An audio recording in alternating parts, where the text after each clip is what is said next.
Well, what is VPIP? This is the most important stat on your HUD. What is it called? It's called voluntarily put in money into the pot pre-flop. That's right. This is when a player basically puts in money voluntarily into the pot pre-flop, either by raising or by calling. And this stat, along with PFR, actually helps in profiling a player, either as a loose player or a tight player, aggressive player or a nit. That's right. So basically, the industry norm in cash games would be somewhere around 20 to 30%, where that level of VPIP just fairly indicates someone who has a good understanding of pre-flop strategy. But if you come across a player who has a VPIP of less than this amount, that just might indicate that this is a nit player who plays only their strong hands and is not very frequently putting it into the pot. But in someone who's representing a 60% or even a 50% VPIP, which literally means that out of every 100 hands, 50 hands they're putting in money. So what does this mean? They might be opening, or they might be playing with like weak average hands, and they're playing hopeful poker where they're hoping that they might hit it on the flop.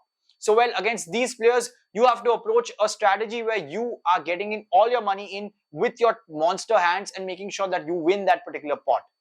But make sure that your HUD has collected enough information on any particular player before you classify them as a particular profile or category. What I mean by this is, if you've collected at least 300 hands on a particular player, only then you can decide that yes, this guy is a particular category of a player. Of course, if sometimes in 50 hands also, if you can identify that yes, this person has a 70% VPIP, well, then it's fairly easy to guess that yes, this guy is a loose recreational player, and well, go bam bam on them. Let's talk about PFR, that is pre-flop raise.